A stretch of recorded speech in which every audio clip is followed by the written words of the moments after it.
नमस्ते एवरीवन।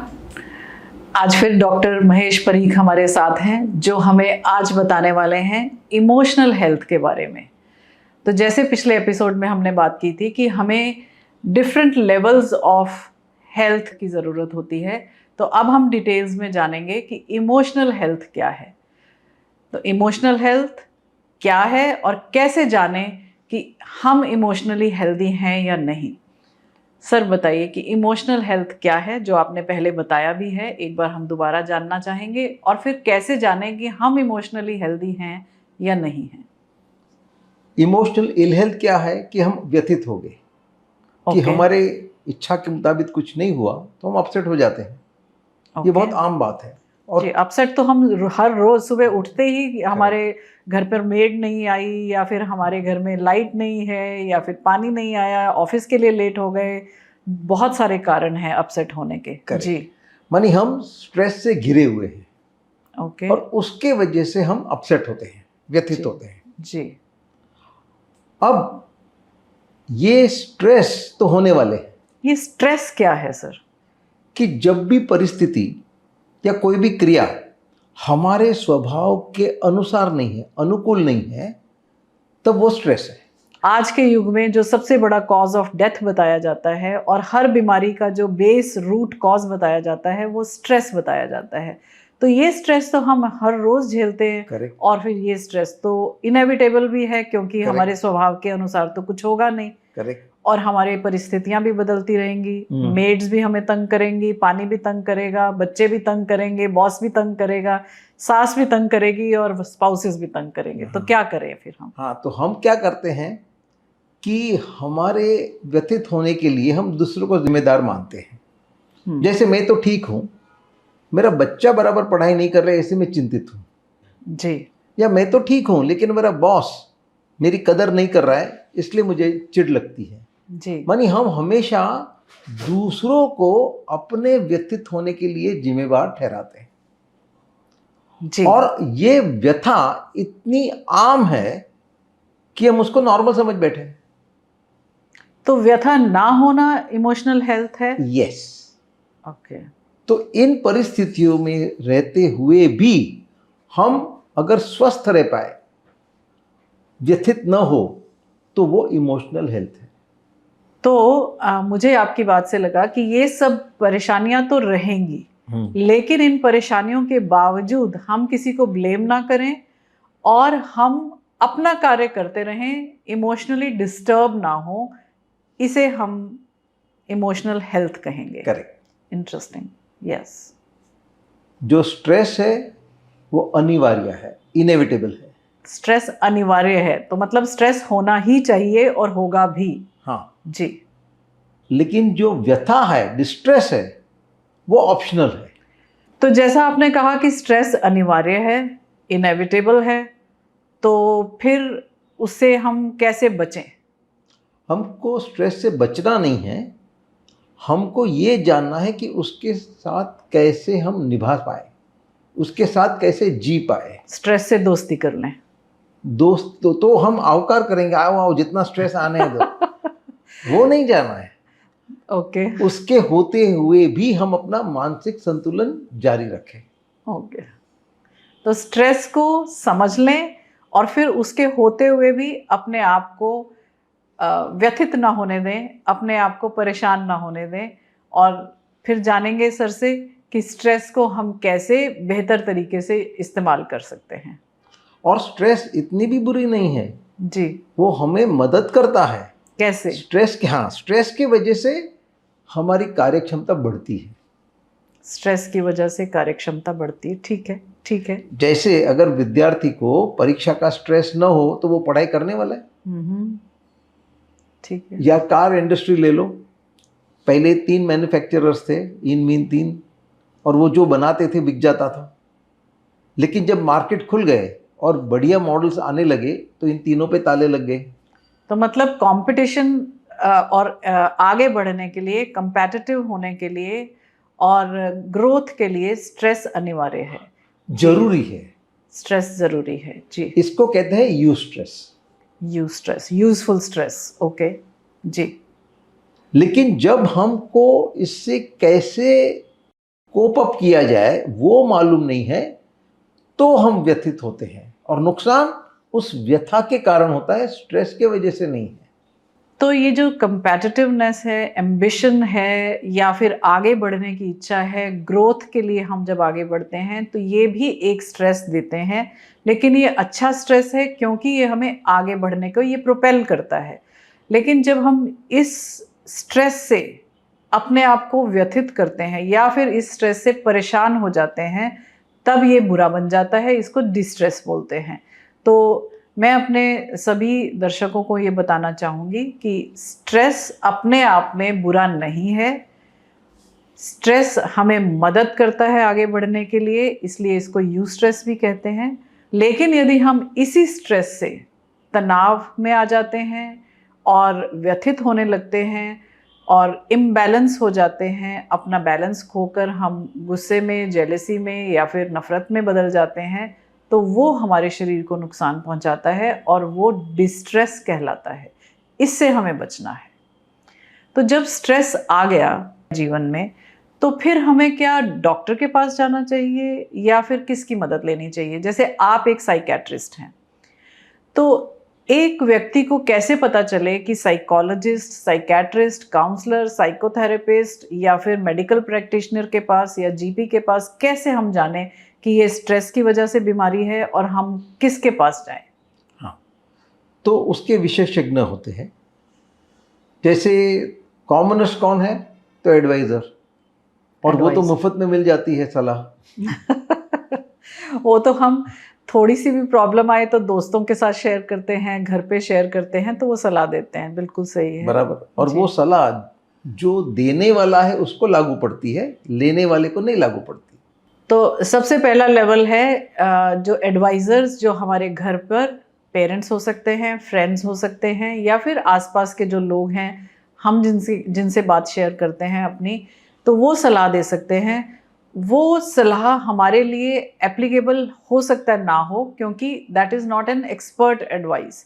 वो हमारे स्वभाव और हमारे हालात को उतने बेहतर तरीके से नहीं समझ सकते। नेक्स्ट लेवल आता है, सर आप बताएं। गाइड। ओके, गाइड मानी जैसे समझो, अगर आपको बम्बई से दिल्ली जाना है तो आप किससे पूछ सकते हो कि कैसे जाया जाए, तो कहेगा कि आप ट्रेन से जा सकते हो, आप प्लेन से जा सकते हो, आप बाय रोड भी जा सकते हो। तो उसने आपको गाइड किया। तो वो भी एक्सपर्ट एडवाइस नहीं है, वो सिर्फ गाइडेंस है। गाइडेंस है, मानी उसके पास मालूमात है, इंफॉर्मेशन है, माहिती है जो आपको देता है।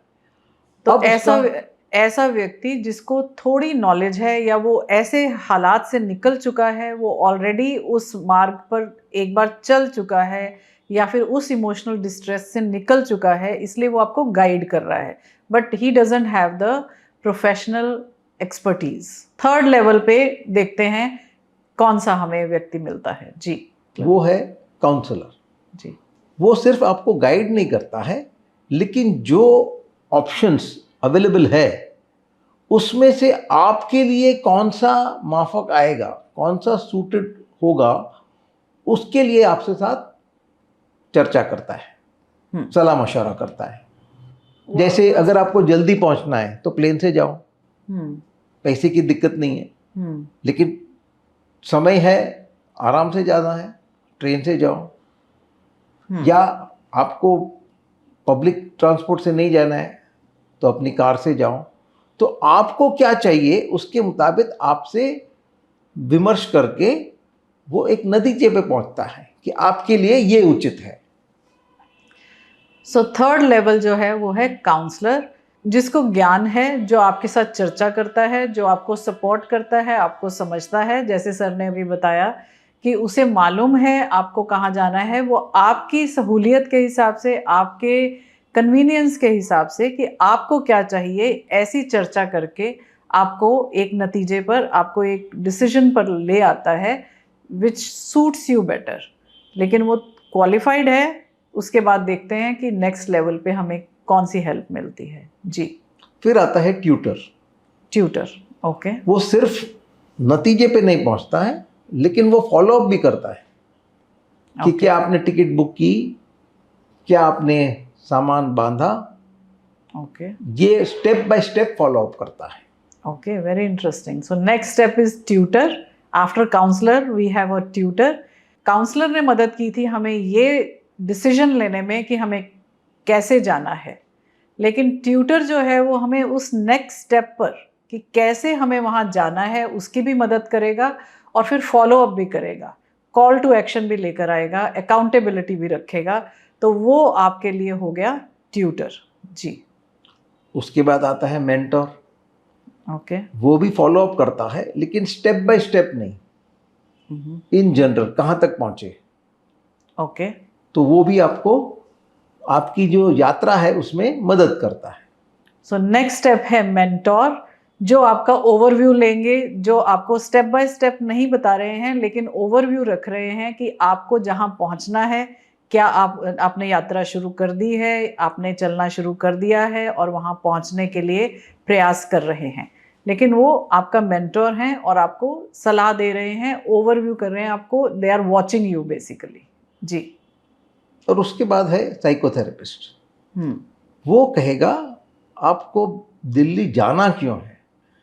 ओके, तो यहां तक बाकी सब लोगों ने जो आपने एजेंडा बनाया उसको एग्जीक्यूट करने में मदद करते हैं। ओके, साइकोथेरेपिस्ट क्या करता है, आपका जो एजेंडा है उसी को रिवाइज करता है। ओके, वो रीसेट करता है।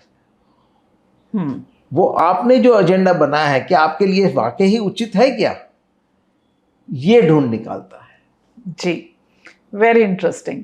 सो अब मेंटोर के बाद है साइकोथेरेपिस्ट, जो आपको चैलेंज करने वाले हैं कि आपने जो डिसीजन लिया था वो फैसला क्या ज़रूरी है, क्या आपको चलना भी उस दिशा में ज़रूरी है या नहीं, जो आप सोच रहे हो वो सोचना ज़रूरी है, क्या आप अपने पर्सपेक्टिव को चेंज कर सकते हो, क्या अपने एटीट्यूड को चेंज कर सकते हो। तो ये बात को चैलेंज करते हैं आपके साइकोथेरेपिस्ट, जिनके साथ आप केवल बातचीत के माध्यम से ही आगे चलें। अभी तक मेडिसिन की बात नहीं आई है, ये बात ध्यान रखिएगा कि आपका जो इमोशनल डिस्टर्बेंस है उसके लिए ये जो लेवल्स हैं, अभी तक हमने मेडिसिन की बात नहीं की है। सो टिल साइकोथेरेपी आप अपने विचार कर रहे हैं, आप अपनी जर्नी को इवेल्युएट कर रहे हैं, डिसीजन आप ले रहे हैं। साइकोथेरेपिस्ट ने उसको चैलेंज किया है और बताया है कि रीसेट करो, रिवाइज करो कि जाना ज़रूरी है भी सही या नहीं। तो एक पर्सपेक्टिव का डिफरेंस यहाँ पर आपको मिलेगा। उसके बाद देखते हैं अभी हमें कहाँ जाना है। जी। जो साइकियाट्रिस्ट है वो एक मेडिकल पोस्ट ग्रेजुएट है, और जो मैंने आगे बताया था कि जो केमिकल इम्बैलेंस है उसकी वजह से जो मानसिक बीमारियां होती है उसके ट्रीटमेंट के लिए है, उसके इलाज के लिए है। जी। और इन सब में सिर्फ साइकियाट्रिस्ट ही आपको दवाई प्रिस्क्राइब कर सकता है लीगली। तो साइकोथेरेपी के बाद हम साइकियाट्रिस्ट के पास जाते हैं, जो हमारे मेंटल डिसऑर्डर्स को ठीक करते हैं, जिसमें हमारे जो केमिकल इम्बैलेंसेस हैं या फिर हमारे जो न्यूरॉन्स हैं वो मैसेजेस ठीक से नहीं एक दूसरे को दे पा रहे हैं और हमारी मेंटल हेल्थ ख़राब हो रही है। तो psychiatrist only has the ability और the authority to prescribe medication. Sir फिर आप ये बात बताइए कि साइकोलॉजिस्ट क्या होते हैं। जैसे पेशेंट को फिजिशियन कहता है कि ये सब इन्वेस्टिगेशन करके आओ, तो हम जाएंगे किसके पास, पैथोलॉजिस्ट के पास। जी। वो सब टेस्ट करेंगे और टेस्ट का रिपोर्ट फिजिशियन को देंगे। जी। तो साइकोलॉजिस्ट यानी क्लिनिकल साइकोलॉजिस्ट जो है जो साइकियाट्रिस्ट टेस्ट ऑर्डर करेगा वो टेस्ट कैरी आउट करेगा। जैसे इंटेलिजेंस की टेस्ट है, पर्सनालिटी की टेस्ट है, ये सब टेस्टिंग करके टेस्ट का रिपोर्ट साइकियाट्रिस्ट को देगा। ओके। सो साइकोलॉजिस्ट जो है वो एक तरह का पैथोलॉजिस्ट है साइकियाट्रिस्ट के लिए। तो जब आप साइकियाट्रिस्ट के पास जाते हैं तो वेरियस टेस्ट्स वो प्रिस्क्राइब करेंगे, तब आप साइकोलॉजिस्ट के पास जाएंगे और वो साइकोलॉजिस्ट आपके टेस्ट करेंगे, वो रिपोर्ट जो है वो साइकियाट्रिस्ट के पास दी जाएगी और उसी के बेसिस पर वो मेडिसिन को प्रिस्क्राइब करते हैं। सो सर बहुत अच्छे से आपने समझाया कि जब भी कभी इमोशनल या मेंटल डिसऑर्डर है तो हमें किस सीक्वेंस से और किस किस के पास जाना चाहिए। अक्सर प्रॉब्लम हो तो हम जान नहीं पाते कि हमें कहाँ जाना है और कैसे इसका ट्रीटमेंट लेना है। समाज में अभी भी स्टिग्मा है इमोशनल इल हेल्थ का भी और मेंटल इल हेल्थ का भी। तो दोनों के जो स्टिग्मा है, इस वजह से लोग या तो अपनी बात कह नहीं पाते हैं और ना उसके बारे में किसी से मार्गदर्शन ले पाते हैं। तो आपने ये बहुत क्लियरली समझा दिया कि कहाँ से शुरू करना है। बहुत सारी ऑप्शंस आपके लिए अवेलेबल है। Thank you so much sir इतनी डिटेल में समझाने के लिए। इसके बाद की और डिटेल में बातें समझेंगे हम अगले एपिसोड में। Thank you so much.